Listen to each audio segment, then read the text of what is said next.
एक शेर, तरुणाई के पैरोल से युग का इतिहास बदलता है, जिस ओर जवानी चलती है उस ओर जमाना चलता है। हमारे युवा डायनेमिक सांसद श्री इमरान प्रतापगढ़ी जी को मैं आवाज दूंगा कि यहां बैठे हर उस शख्स को बहुत देर से इंतजार है कि आपकी वो आवाज जो सांसद में गूंजती है, आपकी वो आवाज जो शायरों के मंच पे गूंजती है, आपकी वो आवाज जो लोगों के कानों में और दिलों में धड़कती है, वो सुनने के लिए बेकरार है। आपसे गुजारिश है, आइए हम लोगों का हौसला और जज्बा बढ़ाइए और आने वाले वक्त में आपके नेतृत्व में, हमारे तमाम नेताओं के नेतृत्व में एक एक कार्यकर्ता आपसे सीखकर आने वाले चुनाव और चुनौतियों का सामना करने के लिए तैयार रहेगा। मैं इमरान प्रतापगढ़ी जी से बहुत ही इज्जत के साथ, बहुत ही आदर के साथ आवाज दूंगा, आए और हम सबको संबोधन करें, हमारा मार्गदर्शन करें। इमरान प्रतापगढ़ी जी। देश के उन सभी दिलेर नेता राहुल गांधी जी के साथ कांधे से कांधा मिलाकर जो हम सबके नेता इमरान प्रतापगढ़ी जी हमारे दरमियान मौजूद हैं। सर, मैं आपकी नजर, राहुल गांधी जी की नजर और उन सभी नेताओं की नजर ये एक चंद लाइन रखना चाहता हूं, शेर रखना चाहता हूं, जो ये देश की गंगा जमुना तहजीब को बचाने के लिए अपनी जान माल सब कुछ लगाने के लिए तैयार है सर। और मैं ये बता दूं कि जो हमारे सांसद, हमारे नेता हैं, लाखों दिलों की धड़कन, इमरान भाई जब नमाज पढ़ के बाहर निकलते हैं मस्जिद से, तो मस्जिद से अगर कोई खड़ा होता है, चाहे वो गरीब हो, लाचार हो, तो इमरान भाई घमंडी इंसान के जैसा हाथ दिखा के नहीं जाते। मैंने उनकी पोस्ट पढ़ा परसों फेसबुक पे, उन्होंने निकला कि मैं नमाज पढ़ के निकला, एक चाची जी ने मुझे रोका और रोक के मुझको कहा, बेटा पहले तेरा नंबर मुझे दे दे। आज भी मैं वो चाची मेरे कांटेक्ट में है और मैं उनकी बहुत खबर रखता हूं। ये ऐसे नरम दिल और ऐसी नरम शख्सियत के मालिक हमारे नेता, इस बात पे हमें बड़ा फख्र है। सितम जितना भी हो मैं खड़ा हूं, मेरे लिए नहीं है सर, ये आप लोगों के लिए। सितम जितना भी हो मैं खड़ा हूं, ये मेरा हौसला है, मैं खड़ा हूं। ये राह इश्क है, मुश्किल तो होगी, ये रस्म करबला है, मैं खड़ा हूं। मेरी सांसें अमानत है, मेरी सांसें अमानत है उसी की, खुदा का फैसला है, मैं खड़ा हूं। अंधेरों से लड़ा था, अंधेरों से लड़ा था, मैं खड़ा हूं। अंधेरों से लड़ा था, मैं खड़ा हूं। उजाला हो रहा है, मैं खड़ा हूं। उजाला हो रहा है, मैं खड़ा हूं। मेरा दुश्मन असद मरता है हर रोज, मेरा दुश्मन असद मरता है रोज, तुझे जब देखता है कि मैं खड़ा हूं, मैं खड़ा हूं। हिंदू मुस्लिम की बात आई तो इमरान साहब ने यह कहा कि चिरागों के सफर में दबदबा हो आंधियों का, चिरागों के सफर में जब दबदबा हो आंधियों का, फिर अंजाम जुल्मत के सिवा कुछ भी नहीं। ये दुनिया नफरतों के आखिरी स्टेज पे है, इलाज इसका मोहब्बत के सिवा कुछ नहीं, खुश नहीं।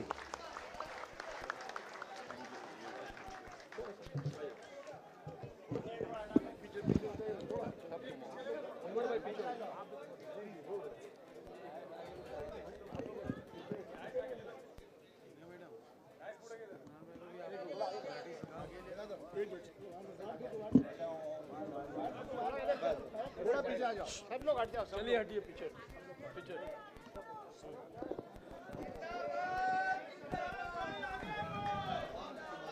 मुंबई कांग्रेस की अध्यक्ष हमारी ताई वर्षा गायकवाड़ जी, बड़े भाई अमीन पटेल साहब, असलम शेख साहब, साजिद पठान जी, मधु चौहान जी, पंडित भंवर सिंह राजपूत जी, माइनॉरिटी कांग्रेस के पूर्व अध्यक्ष हाजी बब्बू साहब, वर्तमान अध्यक्ष इब्राहिम भाईजान जी, प्रभारी अहमद खान साहब, माइनॉरिटी डिपार्टमेंट की राष्ट्रीय कार्यकारिणी की सदस्य जीनल गाला जी, अब्दुल रहमान रिजवी जी, निजामुद्दीन राइन जी, हमारे पंडित भंवर सिंह राजपूत जी, राजहंस जी, जावेद जुनेजा जी, अशरफ आजमी साहब, अरशद आजमी साहब, राजा रहबर खान साहब, विनी डसूजा जी, आफरीन शेख साहिबा और आज के इस कार्यक्रम के आयोजक रवि बाउकर साहब। सबसे पहले तो यहां पर पिछले मेरा ख्याल है कि 4 घंटे से 3-3.5-4 घंटे से मौजूद उन तमाम साथियों का स्वागत करता हूं, उनका इस्तकबाल करता हूं, जिन्हें अगर कुर्सियों पर जगह नहीं मिली, कुर्सियां कम पड़ गईं, तो उन्होंने जमीन पर बैठने से भी गुरेज नहीं किया। आप हमारी असली ताकत हैं, हम आपकी मौजूदगी को सलाम करते हैं। जो भाई पिछले 3-4 घंटे से खड़े हैं, मैं समझ सकता हूं उनको परेशानी भी है, लेकिन फिर भी वो इस कार्यक्रम में कांग्रेस के लिए, आप सबके लिए अगर मौजूद हैं तो उन सबको पहले उनका शुक्रिया अदा करना बनता है। आपण सर्वे कसे आहात, मैंने ये शब्द इसलिए बोला क्योंकि मैं जिस ऑडिटोरियम में खड़ा हूं, जिस हॉल में खड़ा हूं, इस हॉल का जो नाम है अन्ना भाऊ साठे, मराठी साहित्य का एक बहुत बड़ा साहित्यकार, बहुत बड़े कवि, बहुत बड़े लेखक और बहुत बड़े समाज सुधारक, महान अंबेडकरवादी, मैं उनके नाम पर जो ये ऑडिटोरियम है, उस ऑडिटोरियम में खड़ा हूं और मुंबई के लोगों से बातचीत कर रहा हूं। बात शुरू करूं उससे पहले मीडिया के साथियों की मौजूदगी को भी सलाम करता हूं। हमें पता है कि वो इतनी तादाद में आज यहां क्यों आए हैं, उन्हें क्या सुनना है, क्या कवर करना है और क्या निकाल के क्या चलाना है। पिछले 7-8 साल में इस खेल को हम लोग कम से कम समझ तो गए ही हैं। उनकी मौजूदगी को भी सलाम करता हूं। जब अहले खिरत की बातों पर कुछ जाहिल शोर मचाते हों, जब अहले खिरत की बातों पर कुछ जाहिल शोर मचाते हों, जब बुलबुल हो तस्वीरें चमन और कौवे गीत सुनाते हों, जब चिड़ियों के इन घोंसलों में कुछ सांप उतारे जाते हों, जब माली अपने हाथों से गुलशन में आग लगाते हों, उस दौर में हम दीवानों से तुम कहते हो खामोश रहो। एक मुश्किल वक्त है, राजनीति उतनी सपाट है नहीं जितना आपको दिखाई पड़ती है, और इन दिनों जो घट रहा है वो इतना आसान नहीं है, इतना सरल नहीं है कि सबकी समझ में आ जाए। उसे समझाने के लिए इस तरह के कार्यक्रमों की गली गली, मोहल्ले मोहल्ले, जिले जिले जरूरत है। और ताई ने, असलम भाई ने, अमीन भाई ने, सब ने यह कहा कि इमरान आप पर हमारा अधिकार है, यकीनन आपका अधिकार है।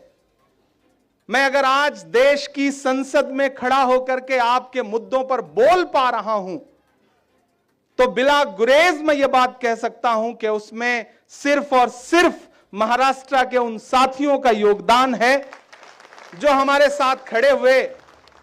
वोट 44 लोगों ने दिया सांसद बनाने के लिए, लेकिन मैं भूल नहीं सकता कि उस मुश्किल वक्त में जब बड़ी साजिशें थीं और कुछ अपने भी गैरों की महफिलों में खड़े थे, ऐसे में अगर किसी ने भाई की तरह हाथ पकड़ के यह कहा कि इमरान आपका चुनाव नहीं है, यह हमारा इलेक्शन है, हम लड़ रहे हैं, वो थे असलन वर्षा गायकवाड़, वो थे अमीन पटेल साहब।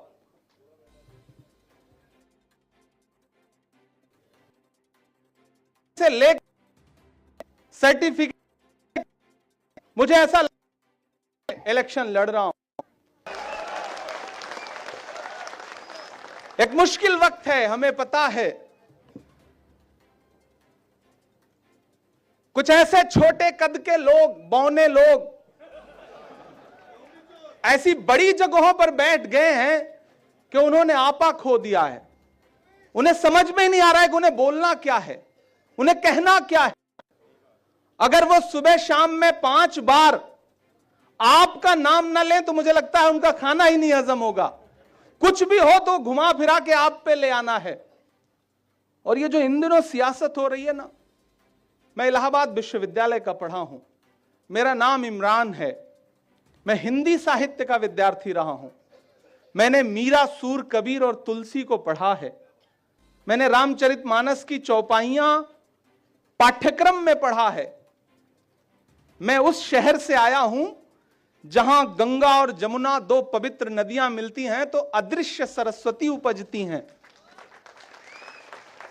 मैं संगम से आया हूं और मैं उस मुंबई में खड़ा हूं कि जिस मुंबई ने भारत के किसी भी कोने से अपनी आंखों में सपने लेकर के आने वाले, एक झोला लेकर के आने वाले और खाली जेब आने वाले हर इंसान को पनाह दी है। वो कौन सी भाषा बोलता था, कौन सा धर्म मानता था, पूजा करता था कि नहीं करता था, नमाज पढ़ता था कि नहीं पढ़ता था, इस शहर की मिट्टी ने किसी से यह नहीं पूछा। यह कहा कि अगर तुम मुंबई आए हो तो मुंबई का दिल सबके लिए खुला हुआ है, मुंबई ने सबको पनाह देने का काम किया है। ऐसे शहर में अगर राजनीति इस तरह की हो रही है तो आपको यह बात समझना पड़ेगा कि कोई मौसम हो, सुख दुख में गुजारा कौन करता है, परिंदों की तरह सब कुछ गवारा कौन करता है, घरों की राख फिर देखेंगे, पहले देखना यह है घरों को फूंक देने का इशारा कौन करता है। आपको उस खेल को समझना पड़ेगा। कल से जब से मैंने सोशल प्लेटफॉर्म पे अपडेट किया, मीडिया के 20 साथियों का फोन आया कि इमरान साहब आप आ रहे हैं, आपसे भाषा विवाद पे जो झगड़ा चल रहा है मैं उस पे बात करना चाहता हूं, उस पे आपसे सवाल पूछने। तो मैंने कहा भाई हम तो कांग्रेस के लोग हैं, हम तो वो लोग हैं कि मराठी हो, गुजराती हो, कन्नड़ा हो, तेलुगु हो, हिंदी हो, उर्दू हो, बांग्ला हो, इस भारत में बोली जाने वाली सैकड़ों जो भाषाएं हैं, हम बहुत सारी भाषाएं बोल नहीं पाते, लेकिन उन भाषाओं के प्रति हमारा आदर, हमारा सम्मान है, क्योंकि हमें डॉक्टर बाबा साहब अंबेडकर ने संविधान में लिख के एक दे दिया और यह कह दिया कि यह देश सबका है, सबके लिए बराबर है। तो हम डॉक्टर बाबा साहब अंबेडकर के इस संविधान को मानते हैं, इसको मानते हैं। इसके अलावा अगर कोई कुछ समझाने की कोशिश करता है तो हम समझ जाते हैं कि यह तो रॉन्ग नंबर है, रॉन्ग नंबर है। और आज इस कार्यक्रम का नाम संविधान जिंदाबाद जनसभा इसीलिए रखा वर्षाताई ने, क्योंकि आज जोर जोर से बोलने की जरूरत है और महाराष्ट्र में विशेष रूप से बोलने की जरूरत है, क्योंकि आज महाराष्ट्र में जो सरकार सत्ता पे बैठी है वो सिर्फ और सिर्फ आपके वोटों की चोरी करके सत्ता पर बैठी है, वरना सत्ता पे ना बैठे होते।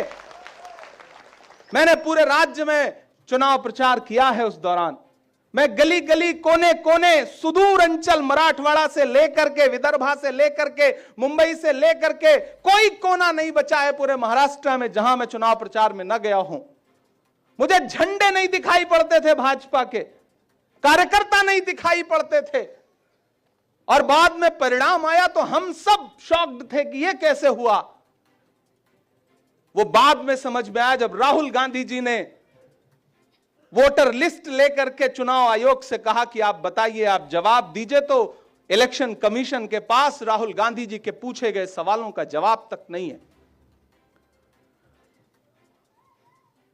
मुंबई वालों, जब तक शेर अपनी कहानियां खुद लिखना नहीं सीखेंगे तब तक शिकारी अपनी कहानियों में खुद को महान बताते रहेंगे।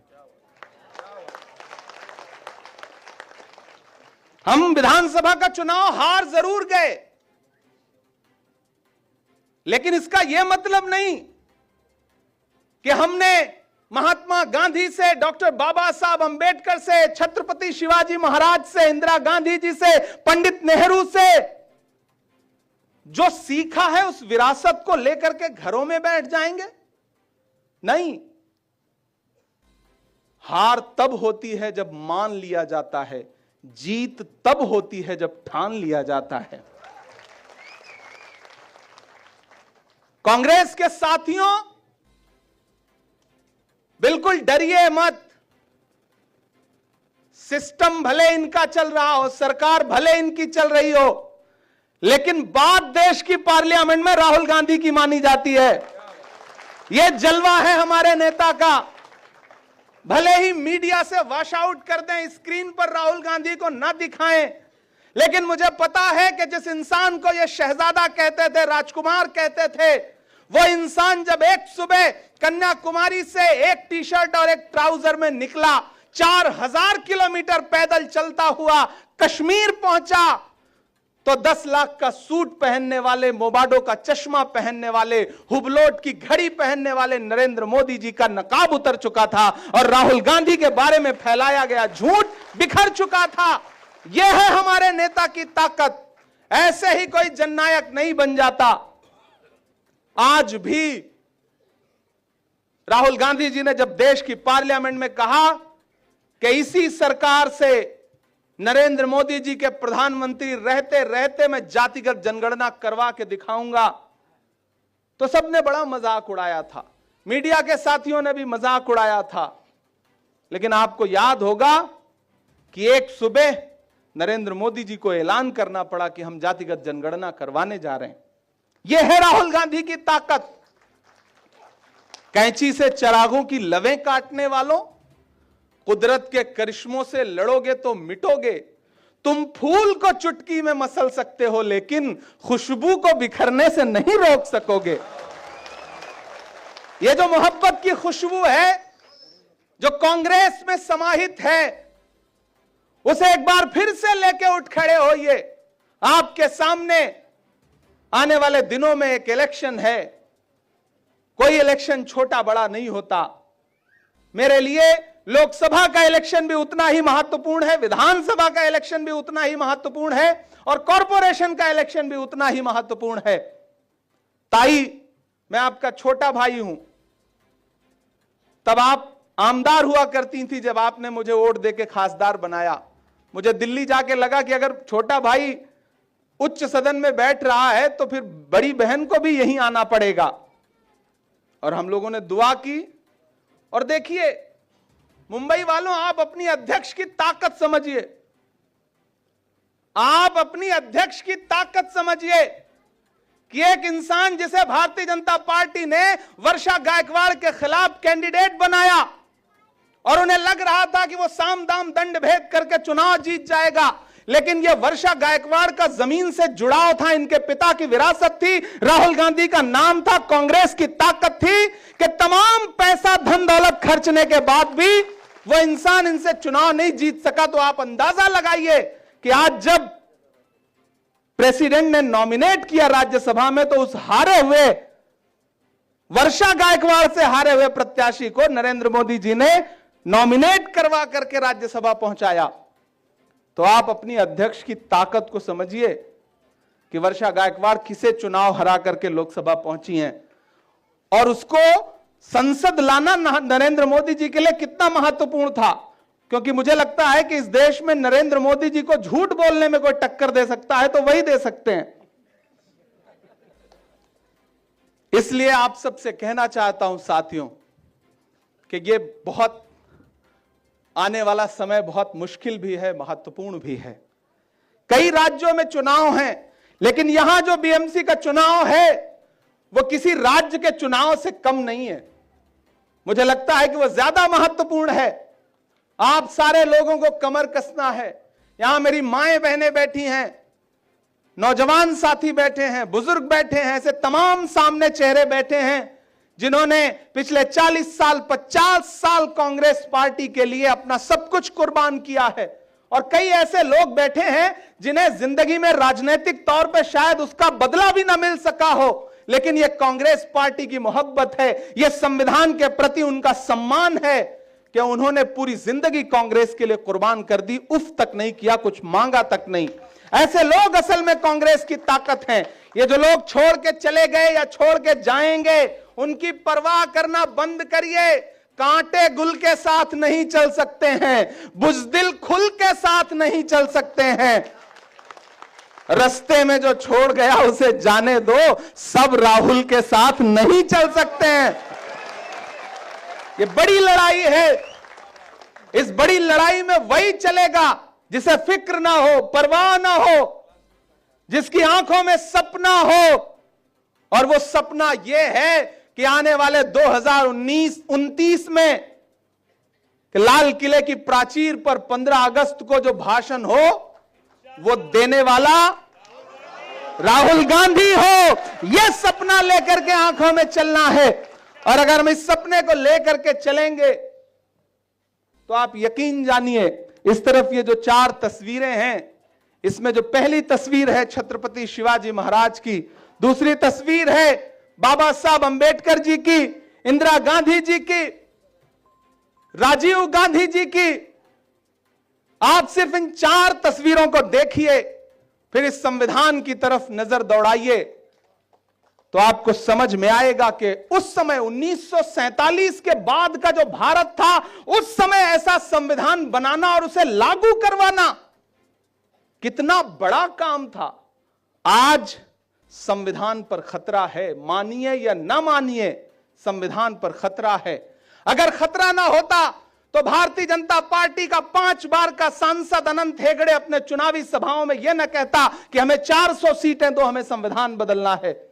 लल्लू सिंह अयोध्या के सांसद यह न कहते कि हमें 400 सीटें दो, संविधान बदलना है। अरुण गोविल ये न कहते कि हमें 400 सीटें दो, संविधान बदलना है।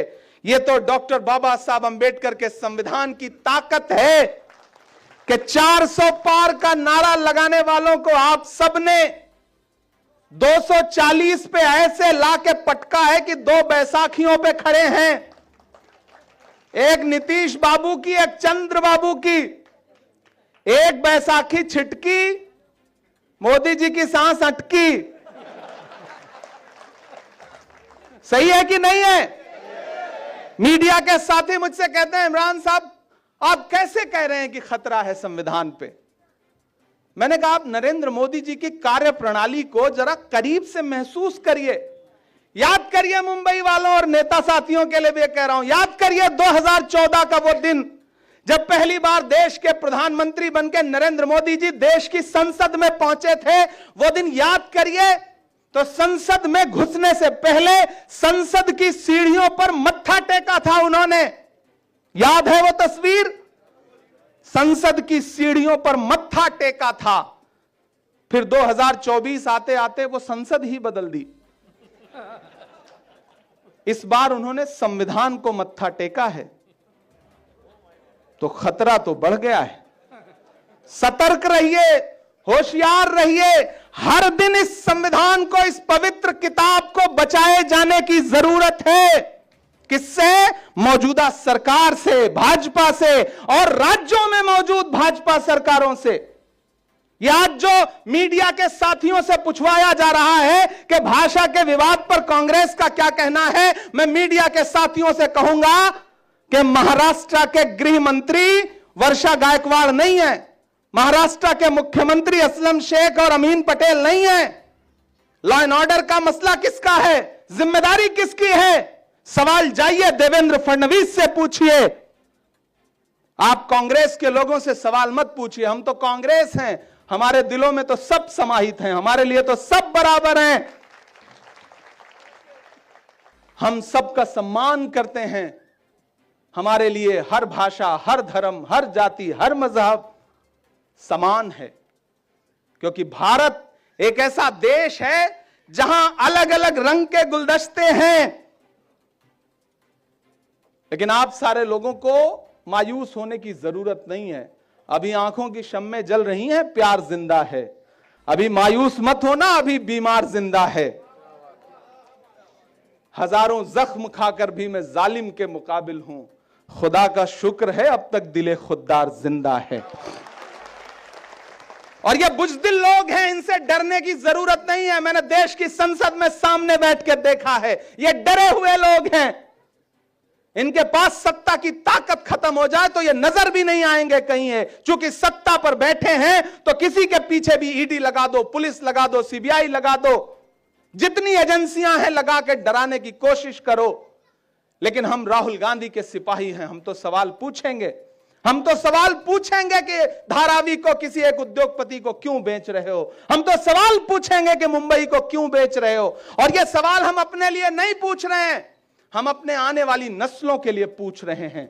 आज नहीं बोलिएगा, आज नहीं खड़े होइएगा, आज नहीं बात करिएगा, तो फिर आने वाली नस्लें आपसे सवाल पूछेंगी कि जब पूरा मुंबई अडानी को बेचा जा रहा था तो आप चुप क्यों थे। सवाल तो पूछेंगी ये नस्लें।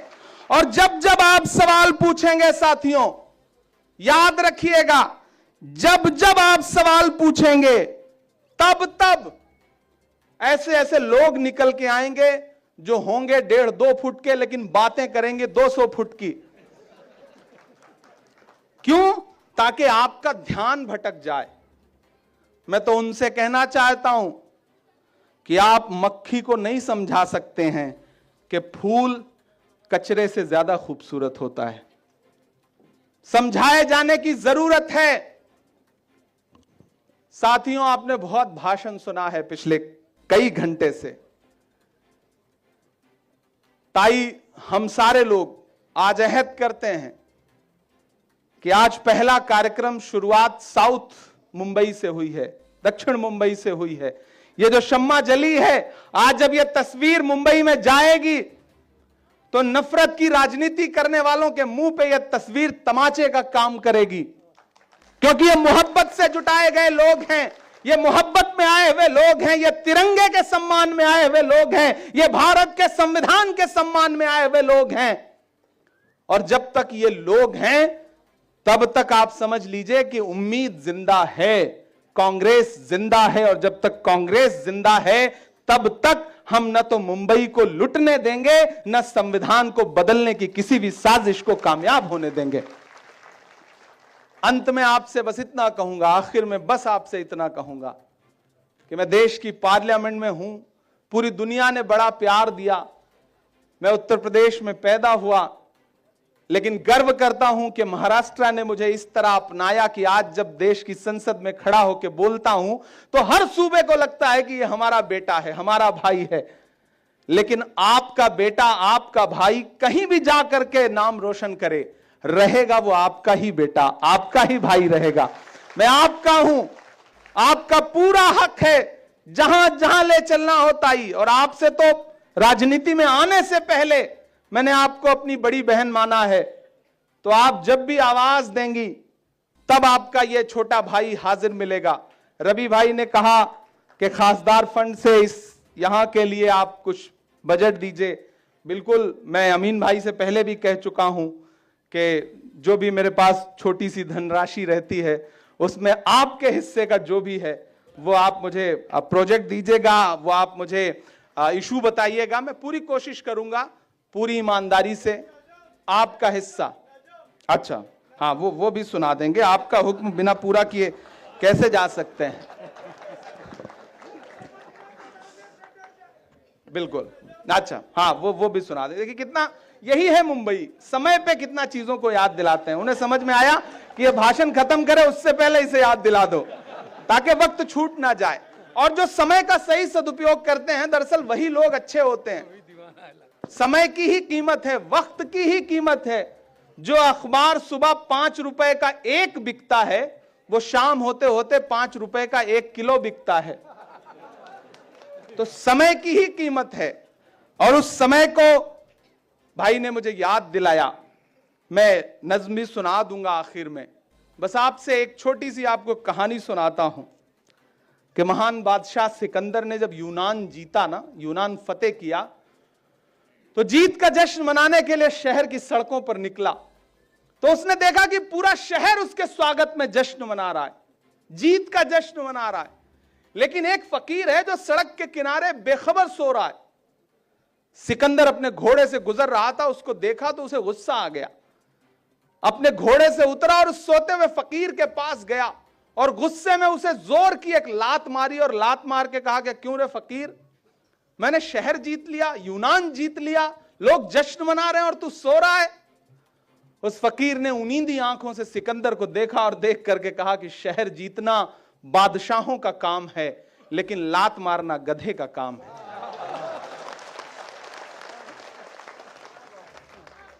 तो कभी नोटबंदी की लात, कभी महंगाई की लात, कभी पेट्रोल डीजल महंगा कर दिया। जो मन में आ रहा है वो कर रहे हैं, जो मन में आ रहा है वो कर रहे हैं।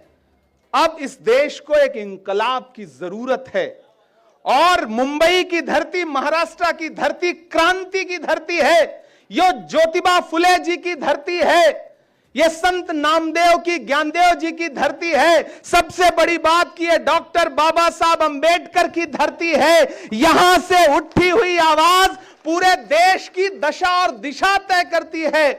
इसलिए मुंबई वालों, वो जो गंगा जमुनी तहजीब है उसे बचाने के लिए आगे आइए, वरना ये पागल लोग सब कुछ जला देंगे, ये पागल लोग सब कुछ बर्बाद कर देंगे।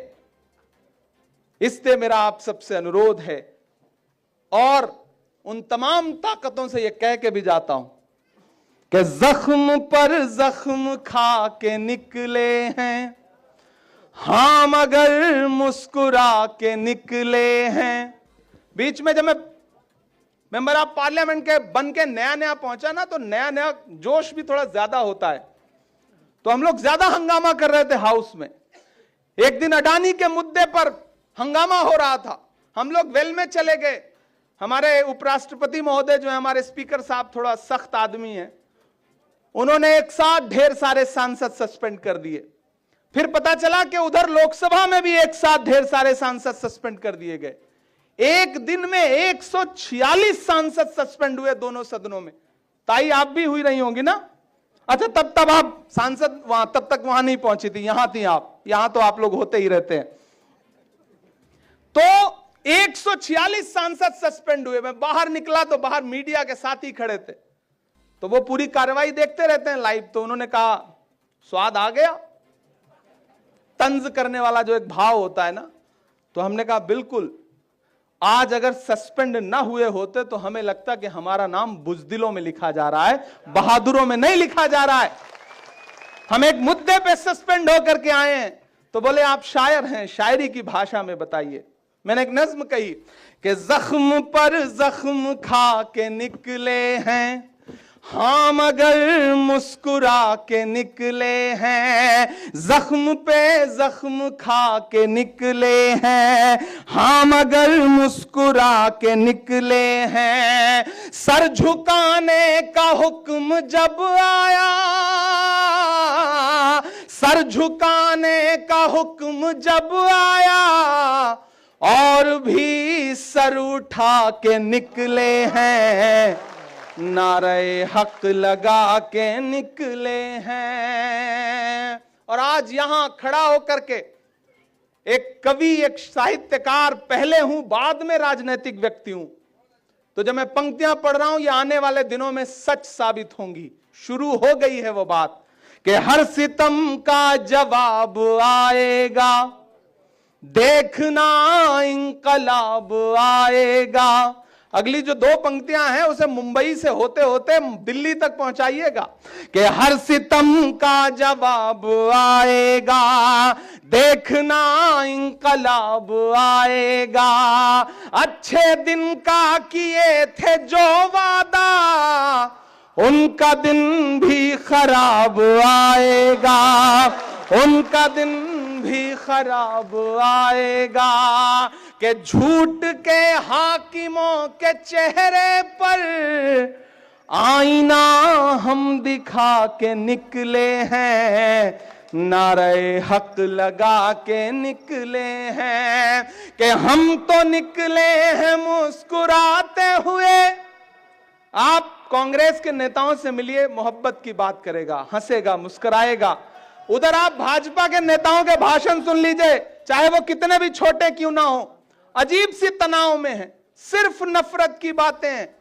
कभी भी मुझे लगता है जब वो घर जाते होंगे तो घरवाली से प्यार मोहब्बत से बात करते होंगे, या वहां भी इसी तरह झड़पते रहते होंगे कि हम तो निकले हैं मुस्कुराते हुए, और वो तिल मिला के निकले हैं, नारे हक लगा के निकले हैं, नारे हक लगा के निकले हैं।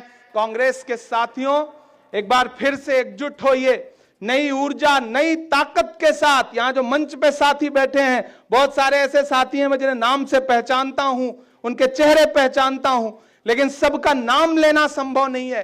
जो सामने बैठे हैं तमाम साथी, उनको भी जानता पहचानता हूं। उन सब का शुक्रिया अदा करते हुए कह रहा हूं कि एक बार अपनी पूरी ताकत फिर से इकट्ठा करिए। ये लड़ाई बहुत बड़ी है और ये जो नफरत की बातें करने वाले नफरत के सौदागर आपके सामने आए, तो उनसे कहो कि जरा सी बहस को लंका बनाया जाएगा, तमाम शहर को दंगा बनाया जाएगा। हमें जलाओ ना यारों की वो कपास हैं हम, हमें मिला के तिरंगा बनाया जाएगा। बहुत शुक्रिया, बहुत मोहब्बत।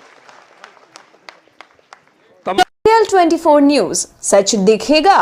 ABL 24 न्यूज को सब्सक्राइब करें, ताजा खबरों के लिए बेल आइकन को दबाएं।